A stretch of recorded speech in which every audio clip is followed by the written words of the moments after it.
다 같이 자리에서 일어서시기 바랍니다. 에베소서 4장 1절에서 3절 말씀입니다. 우리 한 목소리로 낭독함으로 주일 예배 시작하도록 하겠습니다. 함께 있습니다. 그러므로 주 안에서 갇힌 내가 너희를 권하노니 너희가 부르심을 받은 일에 합당하게 행하며 모든 겸손과 온유로 하고 오래 참음으로 사랑 가운데서 서로 용납하고 평안에 매는 줄로 성령이 하나 되게 하신 것을 힘써 지키라. 아멘. 고맙고 감사하신 아버지 하나님, 우리 하나님의 자녀로 부르시고 이 부르신 곳에서 하나님을 예배하게 하시니 감사합니다. 이 예배 가운데 그 구원의 기쁨과 감격이 넘치는 예배, 살아있는 예배, 하나님을 영화롭게 하는 예배 되게 하여 주옵소서. 주님의 말씀이 또한 성령이 하나 되게 하신 것을 힘써 지키라고 하셨사온데 예배 가운데 우리가 하나님과 하나 되게 하시고 성도 간에 하나 되게 하시고 우리를 세상을 주님께로 하나 되게 하심에 부르심 받은 그 사명을 감당할 수 있는 은혜와 힘을 얻는 이 예배 되도록 인도하여 주옵소서. 예수님의 이름으로 기도합나이다. 아멘. 서신체로 우리 사도신경 같이 신앙 고백드립니다. 나는 전능하신 아버지 하나님 천지의 창조주를 믿습니다. 나는 그의 유일하신 아들 우리 주 예수 그리스도를 믿습니다. 그는 성령으로 잉태되어 동정녀 마리아에게서 나시고 본디오 빌라도에게 고난을 받아 십자가에 못 박혀 죽으시고 장사된 지 사흘 만에 죽은 자 가운데서 다시 살아나셨으며 하늘에 오르시어 전능하신 아버지 하나님 우편에 앉아 계시다가 거기로부터 살아있는 자와 죽은 자를 심판하러 오십니다. 나는 성령을 믿으며 거룩한 공교회와 성도의 교제와 죄를 용서받는 것과 몸의 부활과 영생을 믿습니다. 아멘. 앉으시기 바랍니다. 540장 찬양합니다.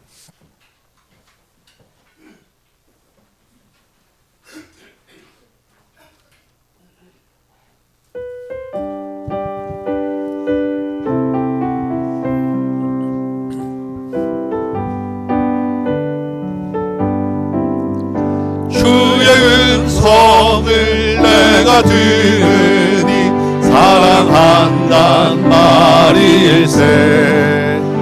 믿는 마음으로 주께 가오니 나를 영접하소서.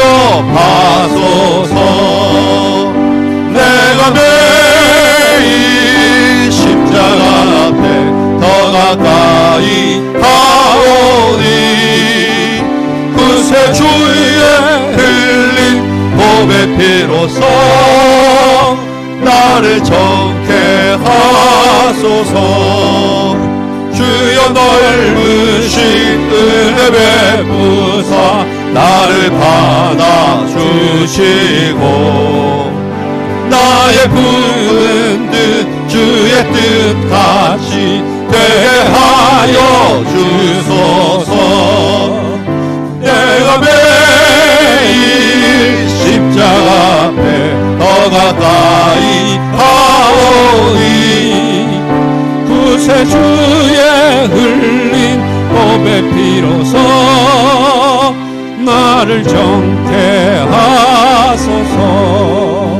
주의 보좌로 나갈 때에 어찌하니 기쁠까.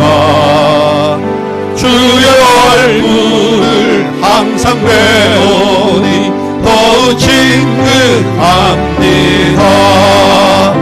내가 매일 십자가 앞에 더 가까이 가오니 그새 주의 흘린 몸의 피로써 나를 정케 하소서. 우리 구주의 넓은 사랑을 증량할 자 없으며 주가 주시는 참된 기쁨도 헤아릴 수 없도다. 내가 매일 십자가 앞에 더 가까이 가오니 구세 주의 흘린 몸의 피로써 나를 정케 하소서.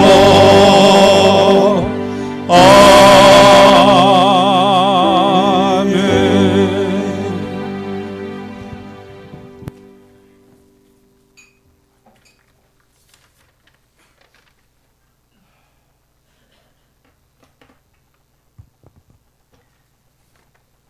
거룩하시며 사랑이 가득하신 하나님 아버지께 모든 영광과 존귀와 경배를 올려드립니다.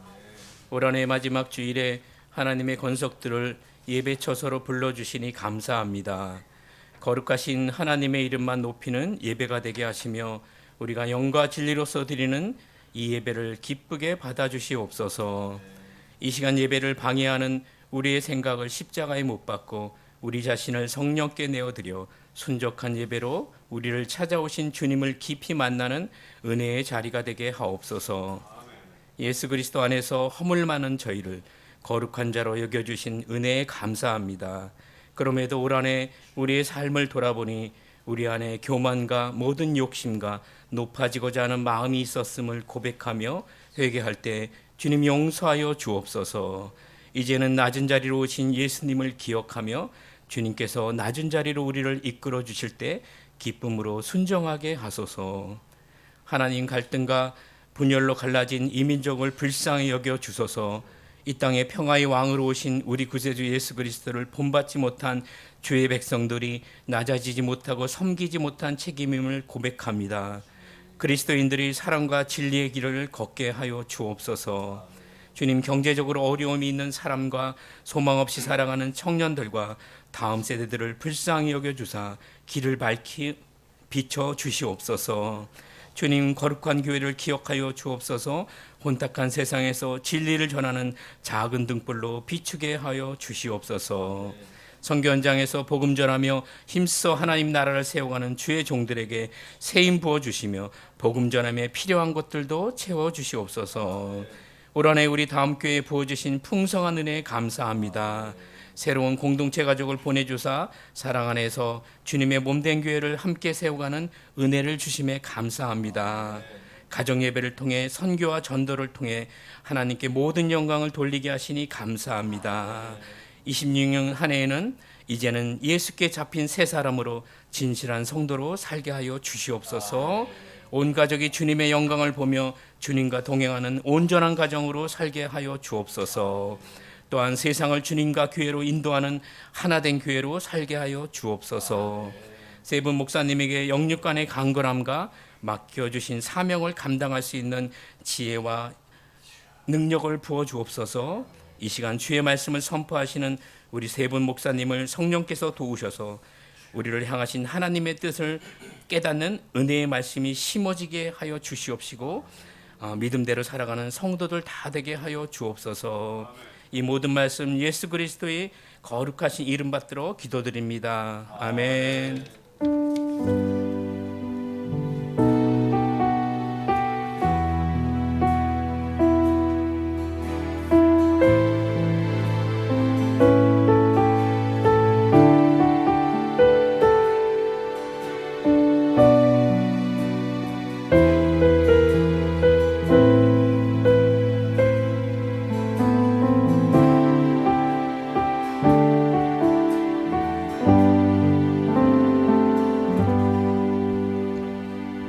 샬롬. 네, 하나의 말씀 듣겠습니다. 오늘은 찾아오시는 예수님 이런 말씀이에요. 자, 교회 사람이 많아져가지고 7 집사님 뽑았죠. 예, 하나님의 지혜가 충만하고 성령 충만하고 칭찬받는 7 집사님 중에 누가 있었지? 스데반 집사님은 어떻게 됐죠? 하나님 말씀 전하다가 맞았어. 돌에 맞아 죽었어요. 그리고 그 중에 또 누가 있었지? 빌립 집사님이 있었어요. 빌립 집사님은 어디에다 가서 전했죠? 사마리아에다 전해서 사마리아에서 복음을 전하고 성령 충만해서 사마리아에도 교회가 세워졌죠. 그래서 교회로 일이 많은데 하나님의 성령님이 갑자기 어디로 가라 했지요? 가사 지역에 있는 광야로 가라. 그래서 스데반 집사님이 막 이렇게 내려갔잖아. 그걸 가는 길에 누구를 만났어요? 성경책 두고 고심에 빠져 있는 에티오피아 내시를 만났어요. 그때 성령님이 갑자기 집사님한테 예, 가까이 가라. 네, 그 지금 읽고 있는 책이 무슨 뜻인지 아십니까?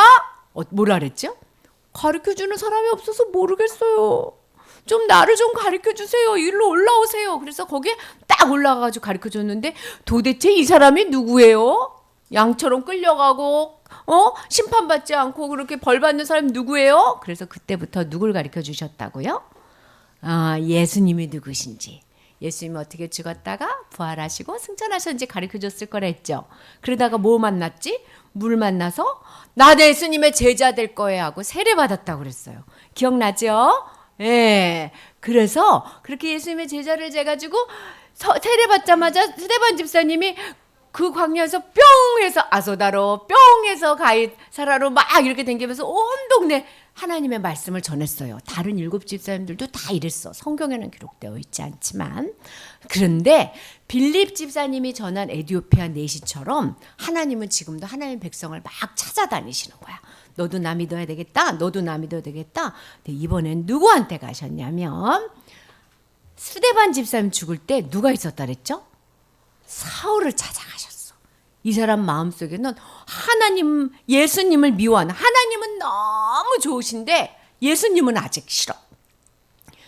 하나님이 예수님을 보내준 걸 몰라요. 그래서 예수님을 믿는다는 건 하나님을 미워하는 거야. 하나님한테 반대하는 거야. 아닌데 하나님이 보내주셨는데 스데반 집사님 모른 거 아니 사울이 모른 거야. 그래서 사울이 어떻게 했냐면 예수님 믿는 사람을 잡아다가 감옥에다 다 가뒀어요. 그래서 예루살렘에 있는 사람들이 막 도망가다가 잡히고 그랬는데 이 사울이 대제사장에게 대제사장님 사람들이 예수님 믿는 사람들이 다 도망을 갔어요. 제가 담의 세계로 간다는 거 소리를 들었으니까 저한테 공문서를 주세요. 편지를 주세요. 뭐라고 써주시냐면 담의 세계에 가서 예수님 믿는 사람을 잡아오너라. 그래서 어떻게 하려고? 감옥에 넣으려고. 이런 편지를 주세요. 도장을 꽝 찍어주세요. 그랬더니 그래 해가지고 사도 바울이 이 공문서를 탁 끼고 누구를 잡으러 갔어요? 예수님 믿는 사람을 잡으러 갔단 말이야. 예수님 믿는 사람을 어디서부터 잡으러 갔냐면 여기 예루살렘에 있었거든요. 예루살렘부터 주주주주주주주주주 저기까지. 와, 며칠을 걸었는 줄 알아요? 일주일. 막 말 타고 갔으면 한 4일. 62시간을 걸어야 돼요. 이러면서 막 마음이 어땠어? 예수님 믿기만 해봐라. 내 눈에 잡히기만 해봐라. 이러고 막 가는데 갑자기 하늘에서 빛이 쫙! 아유 깜짝이야! 너무 강렬한 빛이어가지고 눈을 뜰 수가 없었어. 우리 깜깜한 데 있다가 불 딱 켜면 눈이 어떻게 되지? 아! 누구야? 불 킨 사람! 이렇게 되죠. 그거보다 더 심하게 대낮이었는데 원래 불이 있었는데 더 큰 불이 확 나타나서 아!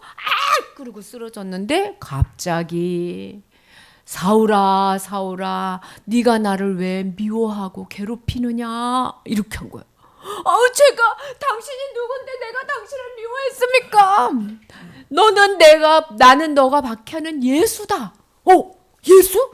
예수 믿는 사람 다 잡아가려고 했는데 네가 박해하는 예수다. 너 가서 가만히 기다려라. 너가 어떻게 해야 될지 가르쳐줄 사람을 내가 보내주겠다. 사울이 눈을 턱 뜨가지고 이게 뭐지 하고 봤는데 세상에 그 빛에 눈을 잃어버렸어요. 안 보이는 거야. 안 보여. 그러니까 사람들이 아이고 어떡해 일로 와요 해가지고 집가라 하는 어떤 도시 마을에 가서 거기 집에다가 사울을 착 놔둬서 아무것도 안 보여. 사울이 어떻게 했냐면 3일 동안 먹지도 않고 마시지도 않고 금식 기도를 한 거예요. 물론 금식 기도할 때 누구 생각했을까요? 도대체 예수님이 누구지? 아니 예수님이 하나님이 보내주신 거야? 아니 예수님이 누구지? 하고 금식 기도를 막 하고 있을 그때에 하나님이 하나님의 제자인 예수님의 제자인 예수님을 잘 믿는 아나니아에게 예수님이 또 나타났어. 아나니아야 너는 저기 직가라는 걸로 가면 사울이라는 사람이 있을 텐데 사울에게 가라. 그 사울에게 가라 했더니 하나님 안 돼요. 예수님 안 돼요. 그 사울이요 다메섹에서 예수님 믿는 사람 다 잡아가려고 왔어요. 만약에 내가 짠 나타나면 어떻게 될까? 나도 잡을지도 모르는데 뭐 이런 생각이 들었어. 그랬더니 예수님 뭐냐면 아니야 그는 앞으로 나를 전해줄 나의 그릇이야. 온 세계 온 방방에 예수님이 누군지 전해줄 내가 그를 딱 지정해가지고 내가 택한 내가 찾아온 내 그릇이야. 그런데 그가 앞으로 얼마나 많은 어려움을 겪을 건지도 보게 될 거야. 그러니까 아나니아야 사울이 너를 지금 기다리고 있어. 사울도 알았어. 너가 올지를. 그러니까 가서 겁내지 말고 가서 기도해주고 안수해라. 그래서 아나니아가 눈 딱 뜨고 어떡하지? 나를 찾으러 온 사울이 나를 잡아가면 어떡하지? 그래도 하나님의 말씀을 믿고 사울에게 막 간 거야. 가니까 진짜 그 도시에 사울이 있는데 눈이 하나도 안 보여. 그래서 사울에게 손을 탁 그러면서 사울아, 나는 예수님이 보냈다. 너가 이제 이 안수로 성령 충만해질 거다. 그리고 눈을 탁 떼고 기도를 했는데 그리고 딱 보니까 비늘 같은 게 탁 떨어져서 눈이 탁 떠진 거야. 와, 진짜 예수님은 하나님이 보내셨구나. 나도 예수님 믿는 사람 되겠습니다. 그래서 빌립 집사님에게 받은 에디오파 내시처럼 세례를 받고 예수님의 제자가 되고 밥을 많이 먹고 성령 충만해져서 나도 이제 예수님을 전해야지. 내가 예수님을 미워한 걸 후회해요. 내가 예수님을 몰랐어요. 나 이제 예수님 알았어요. 예수님 믿을래요. 그런 사울이 됐대요. 봐봐. 에디오파 내시는 성경을 읽고 싶고 하나님을 알고 싶었는데 잘 몰라서 빌립 집사님이 가가지고 하나님을 알려줬죠. 근데 사울은 하나님을 미워하는 마음이 꽉 찼어. 그런데도 하나님이 누구를 보내주셨어요? 아나니아를 보내주셨어. 하나님은 하나님을 알고 싶어하는 사람에게도 때로는 하나님을 모르고 하나님을 미워하는 사람한테도 하나님의 사람을 보내주는 분이야. 어떻게 보내주시냐면 사람을 미워했던 박해했던 사울이 이렇게 하나님 사랑해요 고백할 수 있으려면 먼저 누가 오셔야 되냐면 하나님이 나타나셔야 돼. 예수님이 그 마음에 역사하셔야 돼. 그렇게 하나님이 역사하시면 이 사람 마음이 어떻게 되냐면 꼬꾸라져. 나는 죄인이에요. 내가 잘못한 게 너무 많아요. 이런 마음이 든 거는 예수님이 온 거예요. 예수님, 하나님 이거 아직 모르는 거예요. 난 진짜 죄인이에요. 이렇게 살다가 어디 갈 거야? 지옥 갈 거예요. 진짜 지옥은 있어. 지옥 갈 거예요. 예수님 날 찾아줘서 감사해요. 그러고 나면 하나님이 누구를 보내주시냐면 하나님의 말씀을 가리키는 사람을 보내줘. 기도해주는 사람을 보내줘. 그렇게 될 때 사울처럼 되는 거예요. 봐봐. 사울은 자기 마음대로 걸어가다가 누구를 만났어요? 하나님이 보내주신 예수님을 만났어. 그래서 이제 자기 마음대로가 아니라 하나님이 인도하는 대로 가는 사람이 바뀐 거예요. 하나님이 인도하는 대로. 하나님의 사람은 누가 늘 나타나셔? 하나님이 나타나셔. 여기 봐라. 여기 봐라. 이렇게 봐요. 예수님이 그 마음속에 가득 찬 사람. 이 사람이 그냥 저절로 된 게 아니야. 누가 먼저 찾아와야 돼? 하나님, 예수님이 찾아와야 돼. 그러면 그 마음에 하나님을 알고 싶은 마음이 커져요. 그렇게 되면 예수님이 찾아온 거야. 나 예배 드려야지. 나 말씀 듣고 싶다. 나 하나님 알고 싶다. 그러면 하나님이 누굴 보내주시냐면 하나님의 사람을 보내주셔.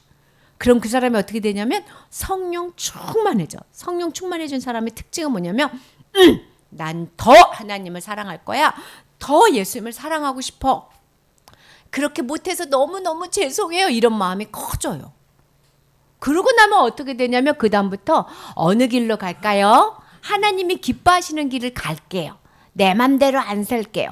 요런 이야기가 다 돌아가요. 이거를 한 번만 하는 게 아니라 이거를 계속 하는 거야. 그래서 하나님이 계속 찾아와서 두들겨주고 하나님의 사람들이 계속 와서 그러지 마세요. 그러세요 하고 청천하고 예수님 가르쳐주고 그럼 내 마음에 성령이 충만해져서 야, 내 하나님 말씀대로 살아야지 하고 하나님 말씀대로 어디로 갈까요? 하나님 나를 인도해 주세요. 이렇게 되는 게 신앙생활이에요.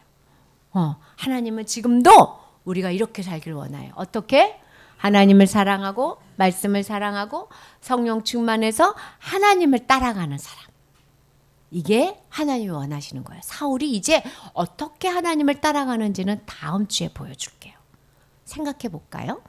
여러분 안에 예수님 계세요? 네, 여러분 안에 예수님이 계속 사이좋게 지내자. 예수님은 네 모든 걸 내놔라. 처음부터 그렇게 안 해요. 요만큼씩 줘도 돼. 조금씩 줘도 돼. 모든 걸 한꺼번에 줄 수는 없어. 그렇지만 예수님 사랑하고 싶어요 하는 마음이 있으면 하나님이 이렇게 우리를 인도해 주실 거예요. 자, 나 얼마만큼 하나님을 사랑하는지 손으로 표현해 보세요. 난 요만큼인 것 같아요 하면 요만큼 밑에다 숨기고, 난 이만큼인 것 같아요.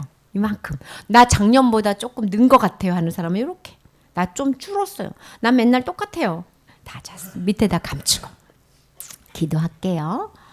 예수님 늘 우리를 찾아와 주시고 말씀해 주시고 예수님을 사랑할 수 있게 도와주셔서 감사합니다. 또 하나님의 사람들을 보내주셔서 말씀을 가르쳐 주셔서 감사합니다. 이제 성령 충만해서 늘 하나님을 따라가는 사람 되게 하여 주세요. 예수님 이름으로 기도합니다. 아멘. 아멘. 오늘 암송 말씀 같이 한번 보겠습니다. 사도행전 9장 22절 함께 읽습니다. 시작. 사울은 힘을 더 얻어 예수를 그리스도라 다메섹에 사는 유대인들을 당혹하게 하니라. 네, 한 번 더 읽겠습니다. 시작. 사울은 힘을 더 얻어 예수를 그리스도라 증언하여 다메섹에 사는 유대인들을 당혹하게 하니라. 아멘. 우리도 세상을, 우리 주변에 있는 사람들을 당혹하게 하는 여러분 되시기 바랍니다. 아멘. 우리 한 번씩 외워보도록 하겠습니다.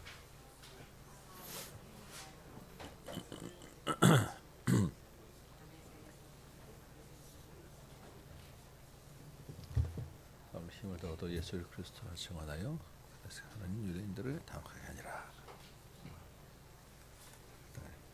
사울은 힘을 더 얻어 예수를 그리스도라 증언하여 다메섹에 사는 유대인들을 당혹하게 하니라.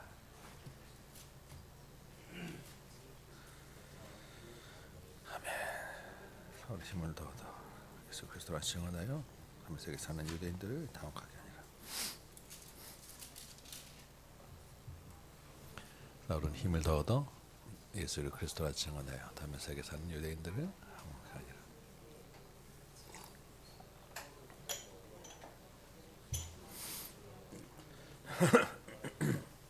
사울은 힘을 더 얻어 예수를 그리스도라 증언하여 다메섹에 사는 유대인들을 당혹하게 하니라. 사울은 힘을 더 얻어 예수를 그리스도라 증언하여 다메섹에 사는 유대인들을 당혹하게 하니라. 아멘. 사울은 힘을 더 얻어 예수를 그리스도라 증언하여 다메섹에 사는 유대인들을 사울은 힘을 더 얻어 예수를 그리스도라 증언하여. 네. 자, 우리 같이 한번 해봅시다. 시작. 사울은 힘을 더 얻어 예수를 그리스도라 증언하여 다메섹에 사는 유대인들을 당혹하게 하니라. 예, 한 번 더 해봅니다. 시작. 사울은 힘을 더 얻어 예수를 그리스도라 증언하여 다메섹에 사는 유대인들을 당혹하게 하니라. 예, 막 우리로 인하여 당혹할 사람들 막 머리로 떠오르게 하며 생각해 보며 한번 더 외워봅니다. 시작. 사울은 힘을 더 얻어 예수를 그리스도라 증언하여 다메섹에 사는 유대인들을 당혹하게 하니라. 네, 우리 일어나서 같이 한번 암송하고 오늘 주시는 말씀 읽도록 하겠습니다.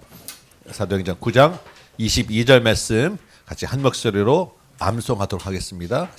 함께 외웁니다. 시작.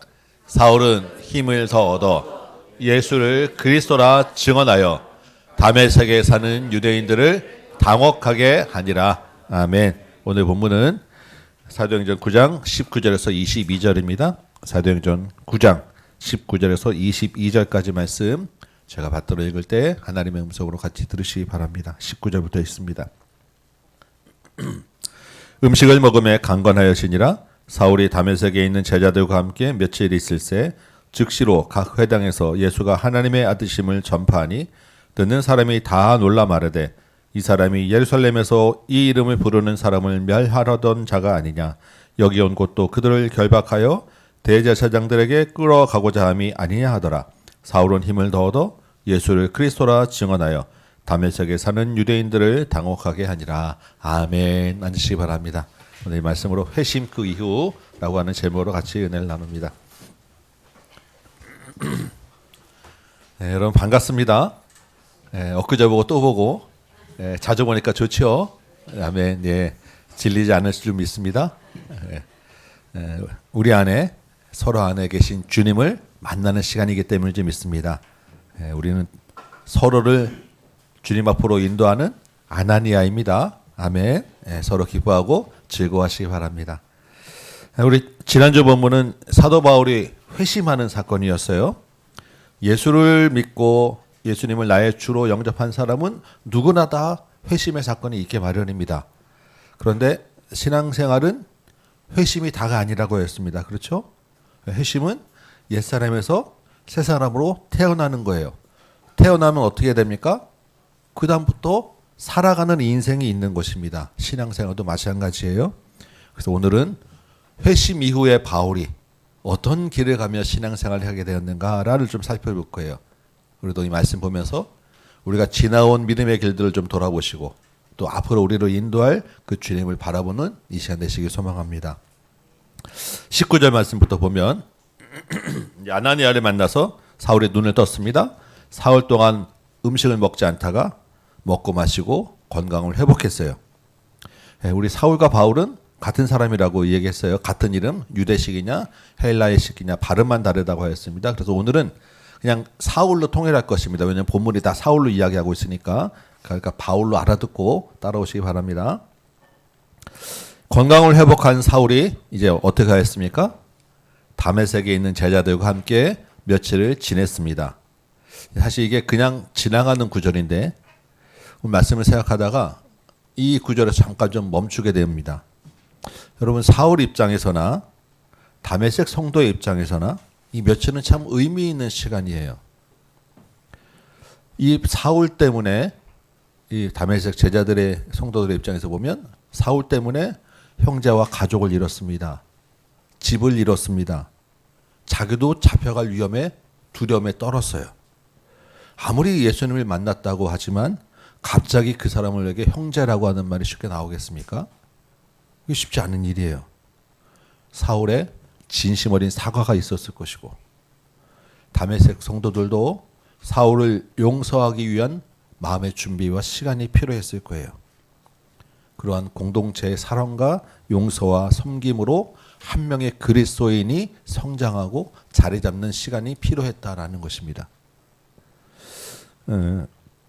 지난번에 우리 장로 임지직 때 노회에서 여러 목사님들이 오셨죠. 우리가 또 외부 행사가 몇 번 있었는데 그때마다 제일 많이 듣는 칭찬이 우리 교회가 참 따뜻하다라고 하는 말이에요. 공통적으로 뭘 보고 그렇게 말씀하시는지 모르겠는데 많은 분들이 다 그런 얘기를 하셔서 진짜인 것 같아요. 여러분이 아마 인사도 잘 해주시고 정성껏 환대해 주셨기 때문이다라고 생각이 돼서 참 감사합니다. 올해 몇 분이 또 새로 오셨죠. 제가 보니까 먼저 계신 분들이나 또 새로 오신 분들이나 서로 하나 되기 위해서 정말 애쓰고 계십니다. 제가 정말 그 서로의 그 수고에 그 마음에 너무너무 감사하고 있어요. 그런데 어저께 그 홍 목사님 핸드폰으로 모르는 번호로 전화가 와서 그냥 첫 마디가 다음 교 목사님이시죠? 그러더라고요. 목사님이시죠? 그래서 뭔가 하고 이제 같이 제가 옆에서 듣는데 자기는 조선족이라고 이야기를 해요. 그러면서 첫 물어보는 게 혹시 우리 교회 조선족 출신 성도님이 계시냐를 물어요. 이왕이면 자기들이 이제 이 근처로 이사 오려고 하는데 그래서 교회를 찾는데 이왕이면 좀 그 자기 같은 출신이 있는 교회를 가고 싶다라는 거예요. 그래서 우리는 그런 분은 안 계십니다라고 했더니 그럼 일단 좀 찾아보고 또 오시겠다. 그래서 일단 한번 와보시라라고 이제 말씀드리고 전화를 끊었습니다. 참 드는 생각은 우리가 참 정말 따뜻하고 서로 하나됨을 위해서 정말 애쓰고 있으시잖아요. 근데 본문을 보면서 만약에 이런 조선족 출신이나 탈북민 성도가 오시면 어떨까 하는 생각이 들었습니다. 또는 그냥 정말 말로만 들어도 섬뜩한 아주 흉악한 전과가 있는 분이 오시면 어떨까? 또는 너무 심각한 장애 또는 직접 장애가 있어서 오시면 예배에 막 방해가 될 정도의 또는 여러 가지로 어떤 그 거리낄 만한 조건들이 있는 분이 오시면 어떨까라고 하는 생각이 들었습니다. 뭐 그럴 리는 없겠지만 우리 중에 누군가와 원한 관계에 있는 분이 오실 수도 있잖아요. 손해를 끼치고 뭐 돈태 먹고 돌아갔다가 도망갔다가 오셨다거나 과연 그런 분들과 예수라는 이름으로 한 형제로 우리가 지내고 여길 수 있을까라는 생각이 들더라고요. 조선족 분이 왜 천마디로 같은 출신이 있는지 묻겠습니까? 이전에 어느 곳에 있었던지 혼자서는 정하기 불편했기 때문 아니겠어요? 누군가 같이 있어야 의지가 되고 같이 있어야 적응이 된 건 아니겠습니까? 교회라고 할지라도 예수를 믿으면 다 그리스도 안에 있게 됩니다. 그리스도 안에는 나 말고 또 누가 있습니까? 예수님이 주로 다니고 찾아다니고 만나셨던 분들이 있어요. 누구입니까? 더럽고 냄새나는 곳에 계시던 분, 천대받고 소외받는 곳에 있던 분, 그 당시에 치르면 병든 자, 가난한 자, 세리와 창기, 심지어 문둥병자까지 포함되어 있습니다. 주님이 우리를 부르신 곳, 우리를 만나신 곳은 그 어디든지 그곳에서 주님과 한 몸을 이루는 공동체를 세우는 것입니다. 그 안에 저와 여러분이 있길 바랍니다. 우리 교회를 또 어떤 모습으로 부르시고 우리가 또 누구를 만나게 하시든 그곳에서 주님과 하나 되는 교회가 되기를 소망합니다. 예, 우리 한절 첫 시작부터 조금 말이 많았죠. 올해 마지막 주일이기 때문에 여러분 좀 이해를 해주시기 바랍니다. 예, 새해는 좀 잘해보도록 하겠습니다. 20절부터 보면 즉시로 회당에서 예수가 하나님의 아들이심을 전파하였습니다. 누가요? 사울이. 교회 안에서 이제 서로 용납하고 서로 하나가 되었으면 이제 밖으로 나가게 되는 거예요. 그런데 그 기간이 즉시로입니다. 사울 성격이 좀 급하겠죠. 우리가 아는 사울 같으면 차분하지는 않은 분 같아요. 그렇지만 즉시로 나가서 예수를 주라고 가르쳤다라는 것은 성격 탓이 아니라는 거예요. 왜냐하면 사울 안에 살아계신 하나님을 믿는 믿음이 있었기 때문이다라는 것입니다. 사울이 만난 예수님은 생명이기 때문인 거예요. 그래서 하나님을 믿고 예수가 안에 있으면 그 사람은 살아있게 됩니다. 살아있는 사람은 가만히 있지 않아요. 움직이기 마련인 거예요. 여러분 움직이면 어떻게 됩니까? 움직인 것에 따른 반응들이 있게 돼 있습니다. 21절에 보니까 사울이 움직이니까 듣는 사람이 다 놀랐어요. 뭐 당연한 이야기일 것입니다. 엊그제까지 예수를 박해하던 자가 갑자기 그 예수를 믿으라고 하는데 놀라지 않겠습니까? 너무나 놀랐을 거예요. 그런데 그 놀란 반응에 사울이 주춤하는 게 아니라 힘을 더 얻어서 더 열심히 더 강하게 예수를 그리스도로 증언하였다라는 것이고 그 사울의 그 복음 전도에 다메섹에 있는 유대인들이 이 사람들은 교회를 박해하는 자들이잖아요. 다메섹에 있는 유대인들이 당혹하게 되었다. 지금 같이 사울과 같이 손잡고 교회를 박해하려고 딱 기다리고 있었는데 갑자기 사울이 예수를 전하는 자가 되니까 얼마나 당황스럽겠습니까? 살아 움직이는 자는 이런 반응이 있게 마련이다라는 것입니다. 우리가 지난 여름에 태국 선교를 갔었죠. 잘 알다시피 준비한 학교 선교가 막히고 하나님은 교회로 사역 방향을 틀었잖아요. 그래서 우리 가셨던 분들 함께 그 더운 낮에 그 페차보리 마을 곳곳을 걸어다니며 가정 방문을 하고 아이들을 좀 보내달라고 요청하고 돌아다녔어요. 우리 아이들 막 쓰러지기 직전까지 갔었습니다. 그렇게 전도하고 모은 아이들이 한 7명 정도 페차보리 그 교회에 왔고 걔네들 앞에서 공연하고 걔네들 놓고 먹이고 전도하고 복음 그 사역을 했어요. 그리고 우리가 왔는데 최근에 이제 얼마 전에 이제 소식을 들으니까 그 후로 매주 토요일마다 그 아이들이 페차불이 모여서 예배하고 교제하고 있더라고요. 한 6명 정도가 매주 토요일마다 모인다는 거예요. 놀라운 기적입니다. 여러분 너무너무 참 할렐루야 외치고 감사할 일이에요. 올해 이제 다음 주에 1월 1일 날 우리 청년부의 안지원하고 고다희 이제 두 자매가 이제 자진해서 태국 선교 단기 선교로 가겠다고 나섰는데 선교사님이 거기에 힘을 얻어가지고 이 페차보리 아이들을 방콕을 불러서 방콕에 있는 아이들하고 같이 겨울 성경학교를 하기로 했어요. 그래서 한 12명 정도 모아놓고 살아서 움직이니까 우리는 지나간 것 같았지만 그 태국 땅에서 기적이 일어나고 있고요. 또 다른 열매가 맺히고 있더라라는 것입니다. 여러분 1월 1일부터 한 4일 정도 이제 있는 겨울성경학교에서 또한 기도해 주시기 바랍니다. 놀라운 역사가 있지 않겠습니까? 올해 그 놀이터 팝콘 전도를 이제 마치면서 그 전도팀과 잠깐 나누었는데 이런 말씀들을 제일 많이 하세요. 그동안에 전도의 마음은 있었는데 어떻게 해야 될지 몰라서 늘 부담이 있고 빚진 자로 그런 마음이 있었는데 그런 그 부담을 참 덜게 돼서 너무너무 감사한 그런 전도였다. 아마 여러분 다 비슷한 마음이실 거예요. 이런 시간들을 생각해 보니까 우리가 19절에 뭐라고 되어 있습니까? 제자들과 며칠 있을새. 그동안 우리가 이 제자들과 며칠 있을새의 기간을 보냈다라는 것입니다. 전도의 마음은 있었는데 우리가 나가서 차마 어떻게 할지 모르고 선교할 마음은 있고 예수 복음을 전하고 싶은 마음은 있는데 어떻게 할지 모르고 그래서 이 제자들과 며칠 있을새의 기간처럼 우리가 그 안에서 하나님을 더 알아가고 우리가 하나 되는 그래서 우리를 다져가는 기간들을 보냈어요. 그 다음에 이제 어떻게 해야 됩니까? 즉시로 새해에는 즉시로 교회 밖에서 여러분의 삶의 터전에서 예수를 그리스도라 증언하며 사는 증인으로 사는 시간이 되었다라는 것입니다. 여러분 우리가 믿는 하나님은 살아계신 분입니다.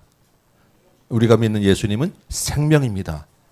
우리 안에 살아계신 예수님이 있고 생명이 있으면 우리도 살아 움직이기에 마련인 거예요. 우리가 움직이면 어떤 일이 일어난다고요? 세상이 당혹하게 됩니다. 부담되시겠습니까? 예, 이런 부담을 교회에서는 거룩한 부담이라고 이야기합니다. 거룩한 부담을 주는 교회가 진짜 좋은 교회입니다. 거룩한 부담을 주는 목회자가 진짜 좋은 목회자이고요. 거룩한 부담을 지는 성도가 진짜 성도입니다. 그동안 저는 별로 좋은 목회자는 못됐던 것 같아요. 그래서 새해에는 좀 좋은 목회자가 좀 돼보려고 합니다. 여러분도 진짜 좋은 성도 되지 않겠습니까? 아멘. 네, 조금 더 기다려야 되겠습니까? 네, 조금 더 며칠 지낼까요? 즉시로입니다. 올해까지는 며칠 있을 새를 우리가 지냈다면 이제는 즉시로 반응하는 저와 여러분 되시길 소망합니다. 아멘. 네, 23절 말씀 볼까요? 여러 날이 지났습니다. 여러분이 여러 날이 며칠이나 됐을까요? 한 일주일, 열흘? 갈라디아서 1장 17절과 18절에 사도 바울이 이야기하기로는 이 기간을 3년이에요. 3년. 그리고 이때 바울이 이제 다메섹에 갔다가 다시 예루살렘으로 바로 가지 않고 아라비아로 갔다가 다메섹으로 돌아왔다라고 합니다. 우리 지도를 한번 보여주시겠어요? 아라비아 하면 우리가 떠오르는 것은 사우디아라비아, 그 아라비아 광야를 그 사막을 생각하는데 지금 보시면 다메섹 예루살렘 밑에 보이죠? 그 바로 경계에서 붙어 있는 데가 아라비아예요. 그 당시에는 이 지역부터 쭉 밑에까지가 아라비아라는 나라가 있었습니다. 왕국이 있었습니다. 그건 나바테아라고 이야기하는데 그래서 아마도 다메섹에서 그렇게 멀지 않은 곳에 갔다가 다시 다메섹으로 돌아오고 그리고 그다음에 다시 예루살렘으로 올라왔을 거예요. 이 기간이 3년이라는 것입니다. 많은 사람들이 이 3년을 사울의 신학을 새롭게 세우는 기간이었다라고 이야기를 해요. 그동안 이 사울이 구약 전문가였잖아요. 그 구약에서 예수님을 발견하고 그 예수님을 통해서 구약에서 신약의 교회로 하나님 나라로 연결하는 그 사울의 그 신학이 이 기간 동안에 새롭게 정립되었을 것이다 라고 이야기를 합니다. 깊은 묵상에 있는 시간이었을 것이다. 그래서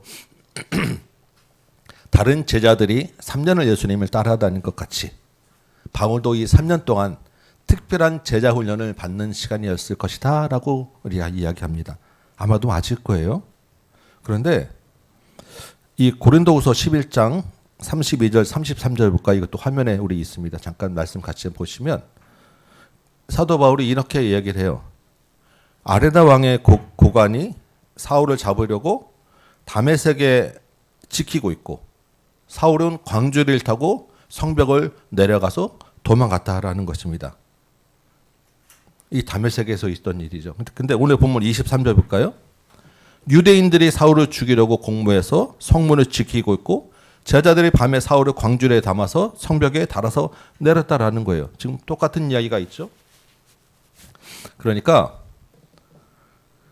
이 아라비아 왕과 다메섹에 있는 유대인들이 공모를 해서 사울을 죽이려고 했고 다메섹 성문을 다 지키고 있는데 사도 바울의 제자들이 성벽 그 밖으로 광주를 타고 내려보내서 도망갔다라는 것입니다. 이게 같은 사건이죠. 그래서 이게 여기는 유대인이 공모했다라는데 공모니까 누구랑 했냐면 이 아라비아 왕의 고관들하고 같이 힘을 합쳐가지고 사울을 죽이려 했다라는 거예요. 왜 이런 일이 있겠습니까? 사울이 아라비아에서 특별한 제자 훈련 받는 중간에 그냥 골방에 틀어박혀서 3년 동안 나오지 않고 계속 성경만 보고 앉아있지 않았다라는 거예요. 그 기간 동안에 뭘 했냐? 거기서도 복음전도 활동을 너무너무 열심히 하다 보니까 그 복음전도 활동이 막 일어나서 아라비아 왕이 신경 쓸 정도로 영향을 미쳤다라는 것입니다. 그리고 다메섹에 돌아와서도 또 가만히 있지 않고 복음전도 활동을 열심히 하다 보니까 다메섹에 있는 유대인들이 더 당혹해서 이 두 세력이 합쳐가지고 사울을 잡아야 되겠다, 사울을 없애야 되겠다라고 결심할 정도로 사도 바울, 이 사울이 복음 전하는 일에 열심을 냈다라는 이야기예요. 여러분, 우리가 거룩한 부담을 지면 새로운 생명을 낳습니다. 교회가 세워지는 열매가 있습니다. 그런데 그만큼 고난도 있을 것이고 위협도 있을 것이다라는 이야기입니다. 더 부담되시죠? 새해를 얼마 앞두고 있는데 늘 우리는 새해는 그래도 좀 좋은 일 있으면 좋겠다. 그러면서 우리가 정말 새해 복 많이 받으세요. 복된 새해 되길 소망합니다. 우리 축복하고 서로 이야기하지 않겠습니까? 그런데 여러분, 분명한 것은 새해에도 또 어떤 일이 있을지 모른다는 것이고 새해에도 또 어떤 어려움과 위협과 고난이 있을지 모른다는 것이고 평탄치 않다라는 거예요. 여러분, 우리가 두려워하겠습니까? 그렇지 않습니다. 우리 엊그저께 우리 금요기도 때 이 찬양 불렀습니다. 난 예수로 충만하네. 세상 모든 풍파가 두렵지 않네. 내년에도 또 어떤 풍파가 있을지 모르고 복음 전도의 길 앞에는 어떤 일이 있을지 모르는데 두렵지 않은 거예요. 왜 그렇습니까? 오늘 본문에 봤잖아요. 사도 바울을 죽이려고 공모해서 성문을 다 지키고 있는데 그것을 미리 사울이 알게 하시고 성벽 밖으로 내려가서 피하도록 해주시는 주님이 있기 때문입니다.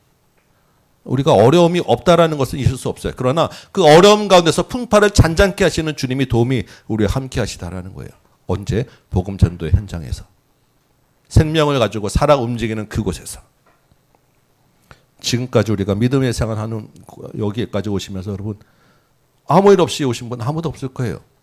다 주님의 은혜와 도움으로 그 순간순간을 견디고 넘어가면서 여기까지 오셨을 것이고 앞으로도 그 길 가운데서 우리의 길 가운데서 믿음의 길 가운데서 주님의 인도와 보호하심과 도우심이 있을 것이다라는 분명한 확신을 주는 말씀입니다. 더 놀라운 말은요. 25절에 보니까요. 그의 제자들이라는 말이 나옵니다. 그의 제자들. 누구의 제자겠습니까? 사울의 제자들. 사울이 무슨 이단 종교의 교주가 되었다는 말입니까? 아닙니다. 사울이 이제 예수님을 믿자마자 복음 전도 활동을 하다 보니까 사울의 전하는 복음을 듣고 사울과 함께 복음 전하는 일에 예수님에게 생명을 걸고자 했던 사람들이 생겨났다라는 거예요. 그 사람들의 도움으로 그 사람들과 함께 동역함으로 사울이 피할 수 있었고 또 다른 복음을 전할 수 있게 되었다라는 것입니다. 그 사람들 역시 사울의 성벽 밖으로 내려보내는 것이 쉬운 일이었겠냐고요. 자기도 똑같이 잡혀서 고난당할 위험천만한 일이었는데도 불구하고 그 일에 목숨을 거는 사람들이 생겨나게 되더라라는 것입니다. 그래서 우리도 나 혼자 복음 전하는 것 같지만 우리에게도 같이 일할 동역자를 반드시 붙여주실 것이고 어떤 상황에서든지 그 가운데서 돕는 자들을 우리에게 보내주신다라는 거예요. 누구를 만날지, 누가 나의 도움이 될지, 누가 또 나와 함께 복음 전하는 일에 생명을 걸 제자가 될지 여러분 기대가 되지 않겠습니까? 그 기대를 가지고 우리 새해를 맞이하고 그 기대로 즉시로 살아서 움직이는 저와 여러분 되시길 바랍니다. 우리를 부르신 곳, 우리를 있게 하신 어떤 상황에서도 우리가 복음의 증인으로 살아갈 때 경험할 수 있는 일들입니다. 새해 복음의 증인으로 사는 저와 여러분 되시길 축원합니다. 아멘. 우리 26절 볼까요? 이제 다메섹 아라비아 갔다가 다메섹에 왔어요. 다시 돌아왔습니다. 그리고 이제 사울이 어디로 가냐면 예루살렘으로 가는 거예요. 예루살렘엔 누가 있습니까? 사도들이 있고 교회의 대표 지도자들이 있습니다. 그리고 원래 바울도 예루살렘에 있다가 왔었잖아요.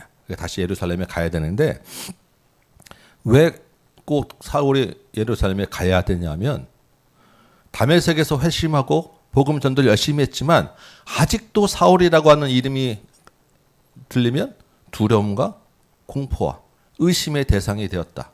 이전에 그 사울이 했던 그 행동들에 대한 꼬리표가 완전히 떼지지 않은 거예요. 그래서 어떻게 해야 됩니까?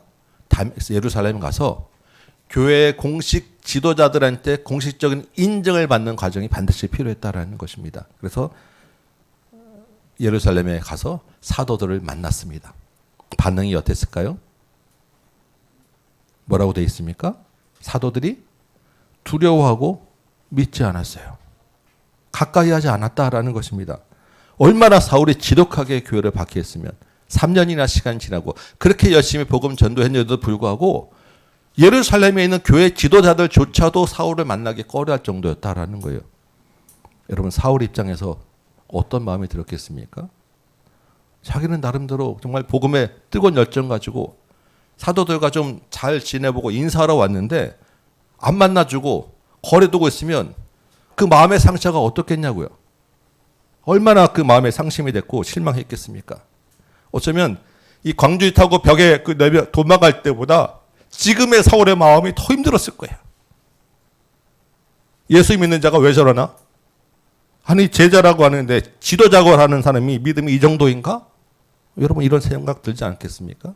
교회에 대한 실망과 상처가 엄청나게 받았을 거예요. 여러분 우리도 마찬가지입니다. 우리가 많은 어려움과 마음의 상처를 받지만 제일 큰 상처는 어디서 받습니까? 교회 안에서 받아요. 누구한테? 가까이 있는 목회자에게.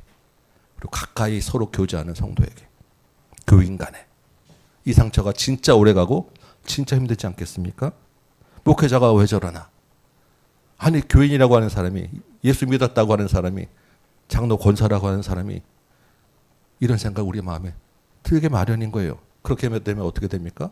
교회 오기가 싫어지고 교회를 떠나고 움직이게 되는 것입니다. 그런데 실제로 교회에서 받는 더 큰 상처가 뭡니까? 나를 알아주지 않는 것, 교회에서. 나에게 관심 주지 않는 것 때문에 교회에서 더 큰 상처를 받아요. 믿음을 방해하는 여러 풍파 중에 정말 난이도가 제일 높은 그런 풍파가 교회에서 받는 서로 알아주지 않는 것 때문에 받는 상처입니다. 지금 사울이 그 상처를 받고 있는 거예요.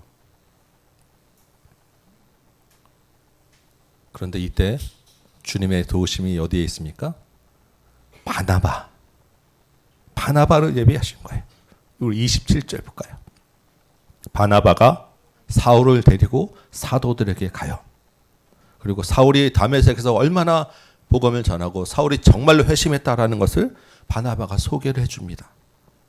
사울이 말했을 때는 만나자고 했을 때는 안 만나주던 사람들이 바나바가 얘기하니까 믿어주고 만나주었어요. 바나바가 사울의 보증인이 되었다라는 것입니다. 여러분 바나바가 누구입니까? 자기 재산을 다 팔아서 교회에 갖다 헌금하고 구제하는 일에 썼던 사람이죠. 그래서 사도들에게 원래 이름이 바나바가 아니잖아요. 그런데 위로의 아들이라고 하는 이 바나바라고 하는 이름을 받을 정도로 헌신했던 사람입니다.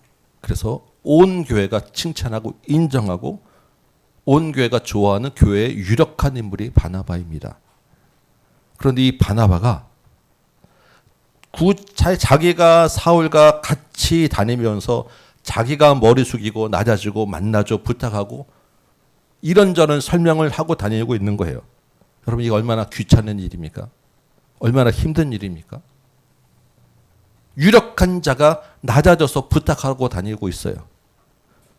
아나니아는 주님이 직접 나타나서 말씀하셨으니까 갔을 수 있는데 여러분 바나바는 그런 일도 없는 거예요. 그냥 자기가 먼저 쫓아가서 데리고 다니며 인사하고 있는 것입니다.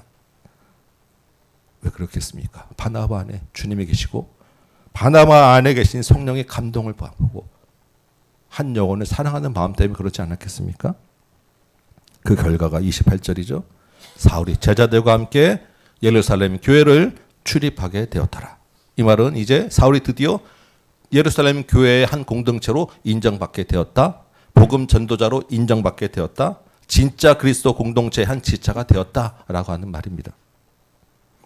여러분 목장 식구들 있으시죠? 여러분을 위한 바나바인 줄 믿습니다. 특별히 여러분의 목자는 정말로 헌신된 수고하는 바나바입니다. 여러분을 위해서 기꺼이 수고를 감당하고 기꺼이 헌신하시는 분들이에요. 그러지 않아도 되는 분들인데 짐을 먼저 져주신 분들입니다. 우리 청년부도 이제 많아져가지고 청년부에도 임원들이 있고 리더가 있어요. 여러분 청년부 임원과 리더 안 해도 되는데 그 짐과 수고를 먼저 지는 사람들이에요. 귀하게 여기시기 바랍니다. 섬기시기 바라고 그 수고를 기억해 주시기 바랍니다. 특별히 그리고 여러분들도 나도 우리 모두 바나바의 부름이 있다라는 것을 기억하셔야 돼요. 여러분 사람은 다 똑같습니다. 뒤에서 돕고 드러나지 않는 그런 바나바보다는 앞에 서고 더 드러나는 바울의 자리에 서고 싶은 것이 똑같은 마음이에요. 여러분 우리 자녀들이 바나바 될래 사울 될래라고 여러분 선택하시라고 하면 누구나 다 바울의 자리를 서게 하는 것을 원하실 거예요. 바울이 고통받고 고난받고 이거 말고 그 생각은 없고 일단은 앞에 서니까 위대한 신학자로 유명한 사람을 앞에 서니까 바나바 될래 사울 될래 선택하라고 하면 바울을 선택하는 것이 공통된 마음입니다. 여러분 하나님 나라에서는 어땠을까요? 주님 앞에서는 어떤 평가를 받을까요? 어떤 자리에서 어떤 역할을 했는지가 중요하지 않아요. 맡기신 자리, 부르신 곳에 서 있는 자가 중요합니다. 그 자체 그 존재를 보시는 거예요. 사울도 있어야 하고 바나바도 있어야 하기 때문입니다. 그래서 우리를 때로는 담대하게 복음을 전하는 사울의 자리에도 서게 하시지만 때로는 뒤에서 섬기는 자리, 누군가와 함께 있어주는 자리, 누군가와 함께 울어주는 자리에 우리를 있게 하시기도 하는 거예요. 기꺼이 사울이 되시기도 하지만 기꺼이 바나바도 되시기 바랍니다. 성령의 인도하심에 즉시로 순종하는 저 여러분 되시기 바랍니다.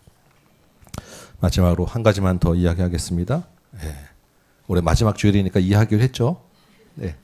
생각보다 그래도 길지 않아서 저도 막 빨리 왔거든요. 새해는 어쨌든 더 신경 쓰겠습니다. 그렇게 사울이 이제 예루살렘에서 인정을 받았습니다. 근데 예루살렘에 교회 지도자들만 있습니까? 또 누가 있습니까? 예수님을 죽인 자들이 있어요. 이 사울을 교회 박해하라고 보낸 사람들이 있습니다. 그 사람들에게, 그 유대인들에게 사울은 어떤 존재겠습니까? 예수님보다 더 미운 존재예요. 예수님보다 더 골치 아픈 존재가 되었습니다. 사울을 죽이려고 힘쓰게 되었어요. 그래서 30절에 보니까 형제들이 미리 알게 되었죠. 주님이 또한 알게 하셨습니다. 그래서 사울을 다소로 보냅니다. 여러분 이 표현들을 잘 보시기 바랍니다. 지금 사울은 뭐라고 부르고 있어요? 형제. 만나기도 껄끄럽던 사람은 이제는 형제가 되었습니다. 그리고 그들이 이번에도 사울의 그 죽음의 위험을 알고 도운 거예요. 다소로 보냈습니다. 다소는 어떤 곳이냐면 사울의 고향이에요. 사울이 태어나고 자란 곳. 그래서 드디어 이제부터 예루살렘에서 인장받고 칭찬받고 이제 더 큰 복음의 사역을 감당해야지라고 하는 사울의 마음이 딱 들었을 때 사울을 고향으로 가서 조용히 있어라라고 보내는 거예요. 이 사울이 다소에 가서 조용히 묻혀서 있는 기간이 여러분 얼마나 됐을 것 같습니까? 대략 최소 8년 이상이에요. 갈라디아서 보면 14년이라고 나오는데 그 기간은 아마도 처음 회심했던 부터라고 보여지면 아라비아 갔다 오고 예루살렘 갔다 오고 뭐 이렇게 빼고 나면 대략 한 8년 정도 기간을 다소에서 그냥 조용히 묻어서 지내는 것입니다. 고향에서. 그리고 사울 다시 사역의 현장에 올 때까지. 그래서 요 오늘 본문 이후로 사울이라는 이름이 사도행전에서 다시 잠깐 사라져요. 잠깐 그 주인공에서 빠지게 되고 사울은 뒤에 물러가 있게 되는 것입니다. 8년여 시간 동안에. 여러분 하나님 나라를 위해서 교회를 위해서 이 사울이라고 하는 사역자가 얼마나 귀합니까? 지금 이 사울을 쓰고자 할 때 제일 마음 급한 것은 하나님일 거예요. 주님일 거예요. 그렇지 않겠습니까? 그런데 이 주님은 아라비아에서 3년 보내게 하고 다소에서 또 한 8년 이상의 긴 세월을 사울을 묵혀둡니다. 왜냐하면 사울이 더 낮은 자리에 서야 되기 때문에 주님과 더 깊은 교제를 가져야 되기 때문에 사울의 그 신학을 완성하는 데까지의 깊은 묵상이 필요했기 때문 아니겠습니까? 이 다소에서의 긴 기간이 있었기 때문에 사도 바울이 이후에 이방인의 사도가 되었을 것이고 위대한 신학자 바울이 될 수 있었다라는 것입니다. 무슨 말이겠습니까? 주님이 우리를 있게 하는 자리는 그 어느 자리든 주님의 계획이 있는 자리다라는 거예요. 우리를 쓰시고자 우리를 만들어가는 과정 중에 있다라는 것입니다. 우리가 낮아진 곳에 우리가 실패한 자리에 있을 수 있어요. 조용히 묻어져 지낼 수도 있고 정말 나를 쓰는 게 맞나라고 하는 기간도 있을 수 있다라는 것입니다. 그런데 부르신 곳에서 우리가 있게 하신 곳에서 우리가 순종할 때 주님의 계획 안에서 우리를 이루어 가시는 줄 믿으시기 바랍니다. 이제 말씀을 좀 맺고 정리를 해봅시다. 그리스도 안으로 우리가 회심했다라는 것은 그리스도의 공동체가 되는 것입니다. 그래서 그리스도 안에서 있으면 누구든지 어떤 환경에 있든지 함께 며칠을 있을 새의 기간들이 반드시 있게 되어 필요하다라는 거예요. 안에서 서로를 알아가고 하나님 알아가고 사랑을 나누는 과정들이 있게 마련인 것입니다. 그런데 그 안에만 있으면 안 되는 거예요.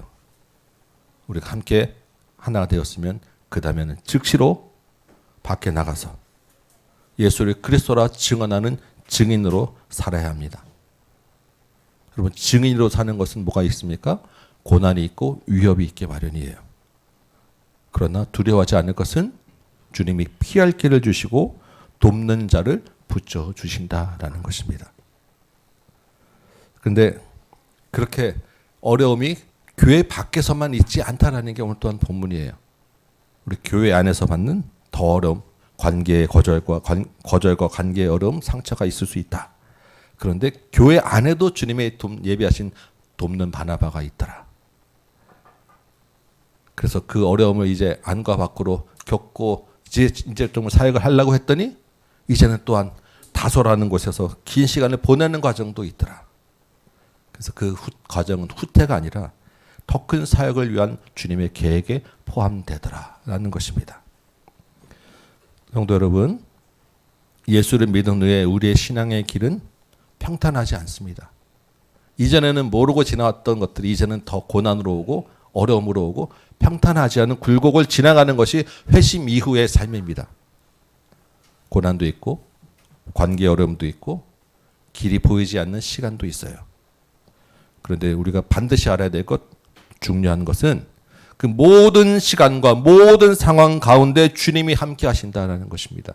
그게 다 주님의 계획 안에 있다는 것이고 주님의 기다림이 있고 우리를 준비하고 훈련시키는 과정이 있다라는 것입니다.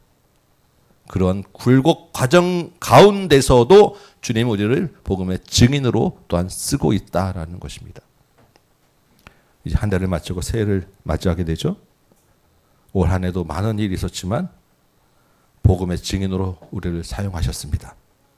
새해에도 여전히 꽃길은 아닐 거예요. 그러나 주께서 여전히 우리를 도우실 것이고 인도하실 것입니다. 우리를 부르신 곳에서 즉시로 복음의 증인으로 사는 저 여러분 되시길 소망합니다. 주님이 쓰시는 대로 순종하는 여러분과 우리 다음 교회 되기를 주님의 이름으로 축원합니다. 아멘. 우리 찬송 한 장하고 같이 기도합시다. 부르신 곳에서 나는 예배하네. 같이 한번 찬양할까요?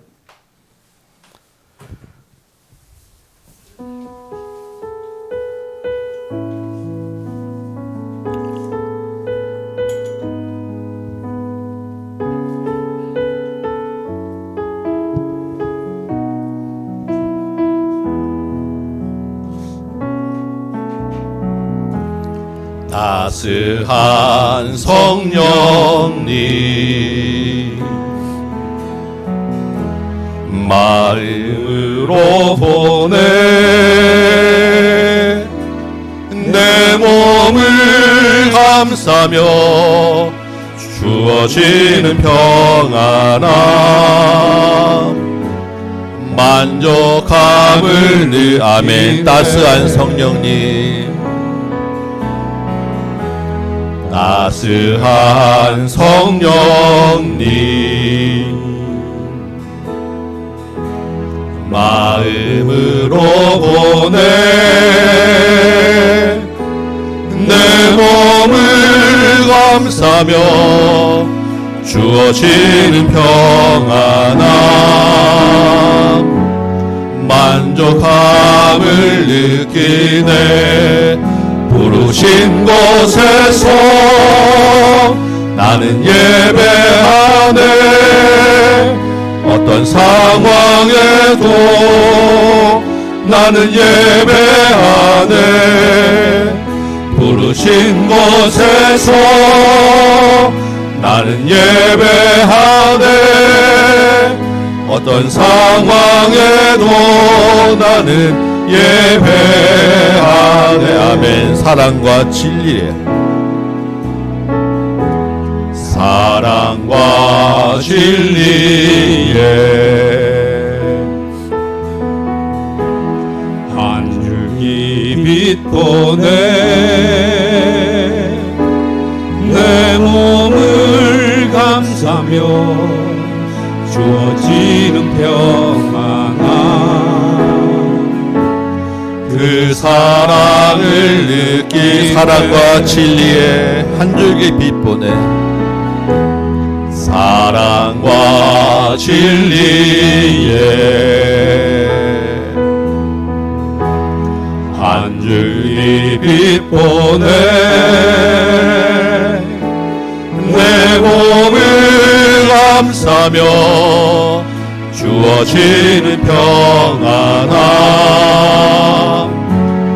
그 사랑을 느끼네. 부르신 곳에서 나는 예배하네. 어떤 상황에도 나는 예배하네. 부르신 곳에서 나는 예배하네.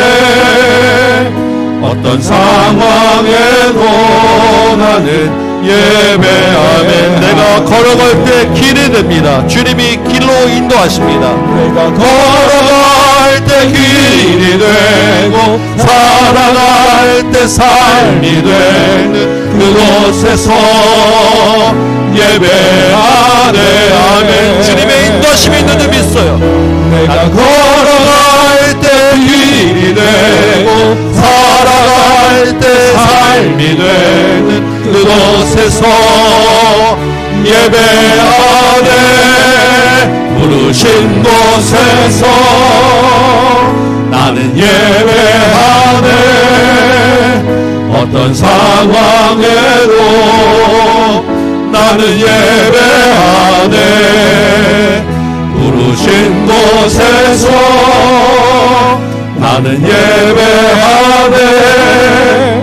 어떤 상황에도 나는 예배하네. 아멘. 우리 주신 말씀 가지고 다시 한번 한 목소리로 기도합니다. 우리 앞에 기도 제목들이 있는데, 주님, 우리가 서로 용납하고 사랑하는 공동체 되게 하여 주옵소서. 주님 안에서 함께 며칠 지냈을을 같이 나누며 보내는 한 공동체 되게 하여 주옵소서. 그리고 두 번째는 즉시로 복음을 전하는 살아있는 공동체 되게 하여 주옵소서. 밖으로도 주님의 말씀을 전할 수 있는 살아있는 공동체 되기 원합니다.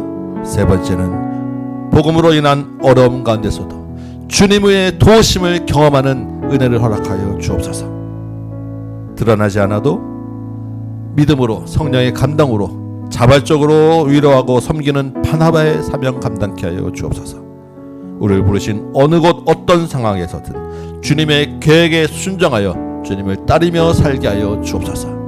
말씀 붙잡고 이 기도 제목들 가지고 주님 이름으로 같이 한번 기도하도록 하겠습니다. 주여,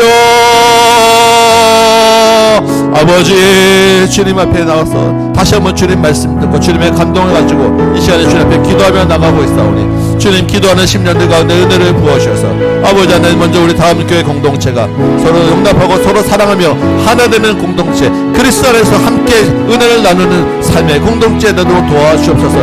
주님, 우리와 누구와 함께 하시든 우리 안에서 서로 아버지 하나님 용납하게 하여 주옵시고, 우리를 함께 만나게 하신 그곳에 주님이 있는 줄 믿사오니 그 안에 주님이 계신 줄 믿사오니 서로의 만남이 기쁨이 되게 하시고 서로의 사귐이 즐거움이 되게 하시고 우리가 함께 있음이 하나님께 영광이 되는 다음 교회 공동체, 정말로 주님의 은혜와 사랑으로 따뜻한 공동체, 주님의 마음으로 하나 되는 공동체로 주님 도와주옵소서. 우리를 지금까지 만나게 하셨사오니 그리스도 안에 있는 공동체다운 공동체, 예수님을 닮아가는 참으로 하나 되는 마음을 여는 사랑의 공동체 되도록 주님 우리를 인도하여 주시옵소서. 하나님, 우리가 누구와 만나든 누구를 섬기든 정말 주님으로 모실 수 있는 우리 마음을 허락하여 주옵소서. 또한 우리가 교회 안에만 머물러 있지 않겠사오니 즉시로 복음을 두고 예수를 그리스도로 전하는 복음의 증인의 사명 살아야 되겠사오니 주의 아버지 하나님, 우리 마음에 또한 믿음의 감동도 주시고 거룩한 부담을 가지게 하시고 그 부담을 기꺼이 지르고 순종하는 주의 종들 되게 하여 주옵소서. 복음을 전하는 현장은 평탄하지 않는 줄 우리가 압니다. 어려움이 있고 고난이 있고 위협이 있고 생명의 위협이 있고 손해가 있고 정말로 참으로 감당할 수 없는 일들을 만날 수 있다고 우리가 익히 알고 있사옵나이다. 주님, 마음은 두렵사오나 주님이 우리와 함께 하시면 두렵지 않는 줄 믿습니다. 왜냐하면 주님이 우리와 함께 하시고 우리를 도우시고 피할 길을 주시고 돕는 자를 보내주시기 때문에 우리가 믿사오니 주여 아버지 하나님, 복음의 현장에서 만나는 여러 가지 풍파 가운데서 주여 아버지 하나님, 우리가 하나님의 도우심을 입게 하여 주옵소서. 주님의 은혜를 입게 하여 주옵소서. 도움 주실 동역자들을 만나게 하여 주옵소서. 주님이 우리와 함께 하심을 경험하여 그 은혜로 아버지 하나님 다시 한번 더 힘을 내어 예수를 그리스도로 전하는 자를 되게 하여 주옵소서. 우리가 가는 그 모든 발걸음마다 만나는 곳곳에서 세상이 우리로 인하여 당혹해하고 세상이 우리로 인하여 단언하게 하고 세상이 감당할 수 없는 일들이 일어날 줄 믿사오니 살아있는 자가 밖에 나가 복음을 전하면 반드시 생명의 열매를 맺고 교회가 세워지는 은혜가 있는 줄 믿사오니 그 주님, 그 복음 가운데 함께하여 주옵시고 그 은혜 가운데 함께하여 주옵시고 믿음의 아버지 하나님 발걸음으로 인도하여 주옵소서. 아버지 하나님, 또한 우리가 아버지 하나님 믿음의 생활을 하다 보면 우리는 아버지 하나님 앞에 서는 자를 원하고 드러나지 않는 곳에서 섬기는 것을 아버지 하나님 우리가 또한 아버지 싫어하는 수 있음을 고백합니다. 우리 아버지 하나님 마음이 내가 드러내라고 인정받고자 하는 마음이 있는 것을 우리 고백합니다. 교회 안에서 그것 때문에 우리가 상처를 받고 알아주지 않는 것 때문에 마음이 낙심하여지고 서로 아버지 하나님 미워하게 됨을 우리 또 고백합니다. 아버지 하나님이 아픈 가운데 우리도 예외가 아닌 줄 아버지 하나님 고백하오니 우리의 연약함을 불쌍히 여기시고 우리의 죄악됨을 용서하여 주옵시고 우리 가운데서 주님 다시 한번 주님을 만날 수 있도록 바나바가 보내주옵시고 우리가 바나바가 되게 하여 주옵시고 그 도움의 손길 가운데 섬기는 은혜 가운데 다시 한번 주님께로 돌이킬 수 있도록 주님 도와주옵소서. 교회 안에서 만나서 아버지 하나님 오래갈 수밖에 없음을 고백하는데 주님, 그 상처 가운데 위로를 하여 주옵시고 아버지 하나님, 주님 다시 한번 우리가 하나 될 수 있도록 주님 도우시며 주님의 크신 손길로 아버지 하나님 도와주옵소서. 어느 곳에 있든지 어떤 상황이 있든지 우리를 낮아지게 하시고 우리를 훈련시키는 모든 과정 가운데서 주님의 계획하심이 있는 줄 믿사오니 주님의 그 뜻에 순종하고 주님 뜻을 따르는 자들 될 수 있도록 주님 도와주옵소서. 주님이 우리를 부르신 그 곳곳에서 주님을 예배하고 주님을 증언하며 주님을 사랑하고 따르는 믿음에 순종하고 감동에 맞는 주님의 예배의 식구들 다음 교회 될 수 있도록 주님이 인도하여 주옵소서. 아버지 하나님 함께해 주시고 간절히 소망하옵나이다. 우리 한 번 더 기도합시다. 아까 말씀드렸는데 1월 1일부터 4일 동안에 대국에서 페샤부리 마을에 있는 아이들과 방콕교에 있는 아이들 모아서 겨울 성경학교를 하게 됩니다. 주님의 은혜인 줄 믿습니다. 주님 그곳에서 더 큰 예수님 만나게 하여 주옵소서. 그 아이들이 정말로 예수님께 헌신된 아이들로 자라게 하여 주옵소서. 그 아이들 통하여 태국 땅이 복음의 땅으로 바뀌어지도록 인도하여 주옵소서. 수고하고 애쓰는 그 모든 속죄 가운데 주님의 위로하심과 충만하심이 터입혀서 잘 감당할 수 있도록 도와주옵소서. 우리 선교를 위하여 겨울 캠프를 위하여 태국 땅과 복음의 그 발걸음 되도록 다시 한번 한 목소리로 기도하도록 하겠습니다. 기도합니다. 아버지 하나님 다시 한번 주님께 기도합니다. 주님 1월 1일부터 아버지 하나님 태국에서 하나님 복음의 선장에 있게 됩니다. 주님 우리를 사용하셔서 주님 이거 열매를 맺게 하셨사오니 참으로 감사하고 살아계심을 우리가 경험하게 되오니 참으로 감사하고 이제 아버지 하나님 한 12명의 아이들 모아놓고 겨울 성령학교를 진행할 때 하나님 그 아이들 가운데서 복음의 빛이 선명하게 비춰도록 도와주시옵소서. 예수님을 분명히 만나는 시간들 되도록 도와주시옵소서. 그 아이들로 인하여 그 불교의 땅 예수를 전혀 알지 못하는 그곳에서 주님 복음의 씨앗이 심어지게 하시고 열매를 맺게 하시고 태국의 다음 세대가 예수님께로 돌아오는 놀라운 은혜가 있게 하여 주옵소서. 이를 위하여 주님 믿음으로 아버지 하나님 또한 발걸음을 내딛는 우리 안지원 고다이 두 자매에게 하나님 은혜를 더하여 주옵시고 그 발걸음을 강하게 하시고 그 손을 강하게 하시고 주님 그곳에서 모든 사역을 넉넉히 감당할 수 있도록 힘과 능력과 은혜를 충만케 부어주옵소서. 하나님 또한 태국 땅에 수고하고 애쓰는 두 선교사의 가정이 있사옵나이다. 김도영 선교사의 가정을 기억하시고 그 사역 현장을 기억하시고 그들에게 하나님의 능력과 은혜를 더욱더 충만히 부어주시고 이번 선교가 그 사역 가운데서 주님의 위로로 되게 하시고 주님의 은혜로 되게 하시고 아버지 하나님 넉넉하게 이외 모든 사명 감당할 수 있도록 도와주옵소서. 현지인 사역자 우음전도사가 있사옵고 가족이 있사온데 아버지 하나님 정말 열악한 환경 가운데서 현지인으로서 복음 전하는 것이 얼마나 어렵겠사옵나이까. 주님 그럼에도 불구하고 교회가 기도가 있고 함께 돕는 손길이 있음을 기억하여 위로를 받게 하시고 힘을 받게 하시고 다시 더 힘을 얻어 예수를 주로 그리스도로 아버지 하나님 고백하고 증언하고 그 사역을 감당하는 우리 현지인 사역자와 현지인 청년을 낼 수 있도록 주님 도와주옵소서. 주께서 아버지 하나님 그것을 놀라운 일을 베풀어 주시기를 소망하오니 주님 함께 하시고 은혜를 더하여 주옵소서.